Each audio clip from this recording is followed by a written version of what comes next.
Welcome back to my channel again. ഇന്നൊരു evening വ്ളോഗുമായിട്ടാണ് ഞാൻ വന്നിരിക്കുന്നത്.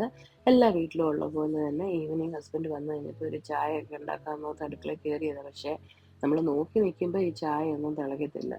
നമ്മുടെ കണ്ണൊന്ന് മാറിക്കഴിഞ്ഞാൽ അപ്പം തിളച്ച് പൊങ്ങി സ്റ്റൗവിലെല്ലാം വീഴും അല്ലേ. അത് എല്ലാ കിച്ചണിലും ഉള്ള ഒരു നോർമൽ റൊട്ടീനാണെന്ന് എനിക്ക് തോന്നുന്നത്. എനിവേ അതെല്ലാം ക്ലീൻ ചെയ്തു. എന്നിട്ട് ചായ എടുക്കുക. ഇന്ന് ഞാൻ പുതിയ കപ്പാണ് എടുത്തിരിക്കുന്നത്.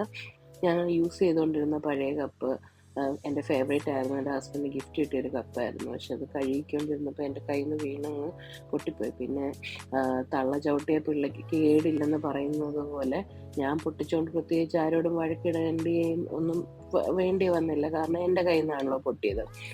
അത്യാവശ്യം കൈയൊക്കെ മുറിഞ്ഞു. നല്ലതായിട്ട് ബ്ലീഡിങ് ഒക്കെ ഉണ്ടായിരുന്നു. പക്ഷേ കുഴപ്പമില്ല. ഞാൻ കൊണ്ട് ഇന്ന് പുതിയ കപ്പ് ഞങ്ങൾ ചേച്ചി വന്നപ്പം തന്നു, അത് എടുക്കാതിരിക്കുമായിരുന്നു. അപ്പോൾ ഇന്ന് പുതിയ കപ്പൊക്കെ എടുത്ത് ഞങ്ങൾക്ക് ചായക്ക് കടിയായിട്ട് അച്ചപ്പം മലയാളിക്കടയിൽ നിന്ന് മേടിച്ചതാണ്. അത് അതിൻ്റെ ഷേപ്പിലൊക്കെ കിട്ടുമെന്നൊക്കെ പ്രതീക്ഷിച്ചു. പക്ഷെ അത് പൊടിയാണ്. അപ്പം അച്ചപ്പപ്പൊടിയും ചായയും ബിസ്ക്കറ്റുമാണ് ഇന്ന് 4 മണിക്കത്തെ ഞങ്ങളുടെ കാപ്പിക്കുള്ള കടി.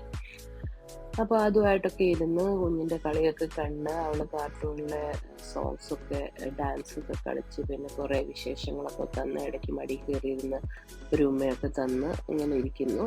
ഇവളുള്ള ഈവനിങ്സ് ഇങ്ങനെയാണ്. നമുക്ക് സമയം പോകുന്നത് അറിയത്തില്ല.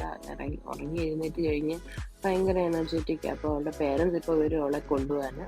എൻ്റെ ബ്രദറിൻ്റെ കുഞ്ഞാണ്. അപ്പോൾ അവർ രണ്ടുപേരും വർക്ക് ഫ്രം ഹോം ആണെങ്കിലും ആഴ്ചയിൽ ഒരിക്കൽ അവർക്ക് ഓഫീസിൽ പോകണം. ആ പോകുന്ന ദിവസം എനിക്ക് അവധിയാണെങ്കിൽ എൻ്റെ കൂടെ വന്നിരിക്കും. ഇപ്പം ഞാൻ പ്രത്യേകിച്ച് സിക്ക് ലീവായിട്ട് വീട്ടിലിരിക്കുമ്പോൾ ഞാൻ വീട്ടിലുണ്ടല്ലോ.